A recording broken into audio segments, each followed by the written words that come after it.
നെടുമങ്ങാട് കോഴിയോടാണുള്ളത്. ഒരു ക്ഷീര കർഷകനെ പരിചയപ്പെടാൻ വേണ്ടി വന്നതാണ്. കഴിഞ്ഞ 40-ലധികം വർഷമായിട്ട് അദ്ദേഹം ഈ മേഖലയിൽ ഇങ്ങനെ ജോലി ചെയ്ത് പോകുന്നു, ഇഷ്ടപ്പെട്ട് ചെയ്യുകയാണ്. അപ്പോൾ അദ്ദേഹത്തെ കൂടുതൽ അടുത്തറിയാനും അദ്ദേഹത്തിൻ്റെ ഫാമൊക്കെ കാണാനും വേണ്ടിയിട്ടാണ് ഞങ്ങൾ വന്നത്.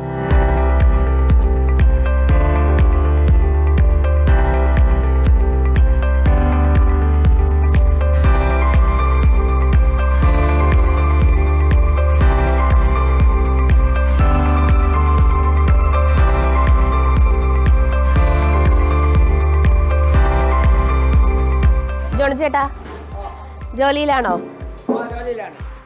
എന്തൊക്കെയുണ്ട് ഇപ്പൊ? എത്ര പശുക്കളൊക്കെ ഉണ്ട്? എത്ര വർഷമായിട്ട്?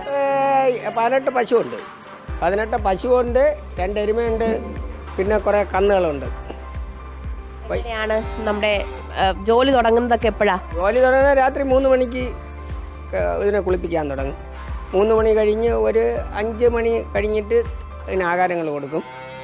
പിന്നെ ഒരു 10-40 വർഷം കൊണ്ട് ഇതിങ്ങനെ ഉടന്നും ആയിട്ട് വേറെയാണ് വന്ന് അവിടെ നിന്ന് ഇവിടെ വീട് വെച്ചതിന് ശേഷം ഒരു 40 വർഷം കൊണ്ട് ഇത് ഇങ്ങനെ തുടർന്ന് പോവുകയാണ്. ഇതൊരു ശീലമായി. ഇതൊരു ശീലമായി. ഇത് തന്നെയാണ്, നീ മരിക്കുന്നവരെ ഇത് തന്നെയാണ്. അതൊരു ഹോബിയായി.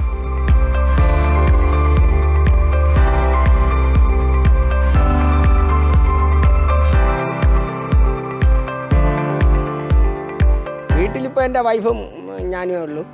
പിന്നെ 2 മക്കളുണ്ട്. മക്കളെ കല്യാണം കഴിച്ച് പോയി. അങ്ങനെ ഇപ്പം നമ്മളങ്ങനെ ഇതിൻ്റെ കാര്യമായിട്ട് തുടർന്ന്. പിന്നെ ഒരു തട്ടുകടയുണ്ട് നെടുമങ്ങാട്ട്, അവിടെയാണ് ഈ പാല് വിറ്റ് പോണത്. പിന്നെ വടയും കാര്യങ്ങളും 5 രൂപ വടയാണ്. വടയും ചായ, പശുവും പാലായതുകൊണ്ട് നല്ല ആളാണ് ചായയൊക്കെ കുടിക്കാൻ വേണ്ടി. അതിന് വേണ്ടിയാണ് മെയിനായിട്ട് ഈ പശുവിനെ വളർത്തുന്നത്. വയ്യെങ്കിലും സുഖമില്ലെങ്കിലും ഈ പശുവും പാലിൽ ചായ കൊടുക്കാനാണ് ഇത് മെയിനായിട്ട് വളർത്തുന്നത്.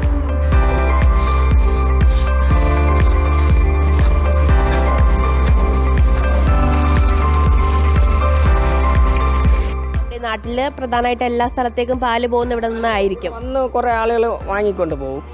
പിന്നെ അത് കഴിഞ്ഞിട്ട് നെടുമങ്ങാട്ടി തന്നെ നമ്മൾ കുപ്പിയിൽ നിറച്ച് അവിടെ വെച്ച് സീൽ ചെയ്യണം. ഒരു 100 ലിറ്റർ പാൽ അവിടെ വിറ്റ് പോകും. നമ്മുടെ ഉപജീവന മാർഗ്ഗം ഇത് തന്നെയാണ്. ഇത് തന്നെയാണ്.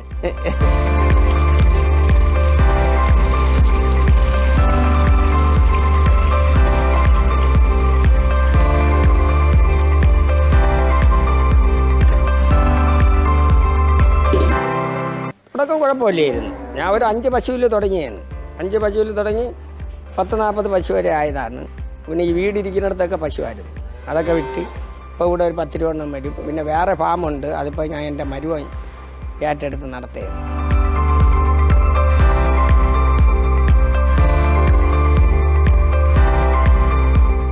എല്ലാവരും ഒരു പശുവെങ്കിലും ഒരു വീട്ടിൽ വളർത്തുക, എന്തെങ്കിലും ചെയ്യണമെന്നാണ് എൻ്റെ താല്പര്യം. അതാണ് എൻ്റെ ഇഷ്ടം. കാര്യം എന്തെന്ന് പറഞ്ഞാൽ നമുക്ക് നല്ല പാല് കുടിക്കാം, വീട്ടാവശ്യത്തിന് പാല് കിട്ടും. ഇപ്പോൾ ആർക്കും സ്ഥലങ്ങളില്ലല്ലോ. ഒരു 5 സെൻറ്റ് 3 സെൻറ്റൊക്കെ ഉള്ളവർക്ക് വളർത്താനും പറ്റില്ല. ഈ സ്ഥലമുള്ളവരാരും വളർത്താറുമില്ല. അപ്പോൾ അങ്ങനെയാണ് നമ്മളെ പാൽ ഉൽപ്പാദനമൊക്കെ ഇവിടെയൊക്കെ കുറവെന്ന് പറയുമ്പോൾ ആരും വളർത്താൻ വേണ്ടി ഇതിന് മുൻകൈയെടുത്ത് പറഞ്ഞില്ല. ഇപ്പോൾ ഉള്ള തലമുറകളെല്ലാം സർക്കാർ ജോലി എന്നും പറഞ്ഞ് നടക്കുകയാണ്. ആരും കൂലിപ്പണിക്കാർ പോലും ഈ പശുവിനെ വളർത്തലിൽ മേലിലോട്ട് പറഞ്ഞില്ല.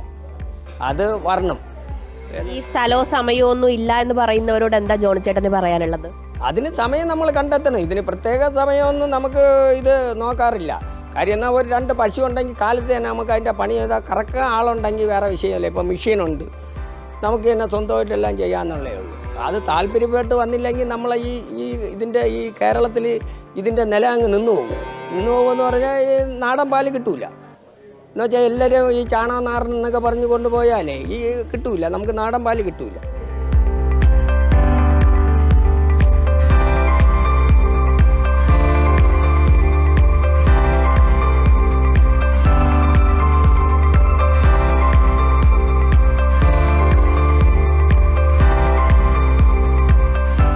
പശു വളർത്തലും പരിപാലനവും ഒക്കെ ഇഷ്ടപ്പെട്ട് ചെയ്താൽ സമയവും സ്ഥലവും ഒക്കെ താനെ ഉണ്ടാവുമെന്നുള്ളതാണ് ജോണിച്ചേട്ടൻ പറഞ്ഞു വെക്കുന്നത്. പുതിയ തലമുറ ഇത്തരം മേഖലകളിലേക്ക് കടന്നു വരണം എന്നുകൂടി ഈ കർഷകൻ പറയുകയാണ്. ക്യാമറമാൻ ബിനിൽ നെടുമങ്ങാടിനും അജ്മലിനുമൊപ്പം സൂര്യ ഗായത്രി, കേരള വിഷൻ ന്യൂസ്, തിരുവനന്തപുരം.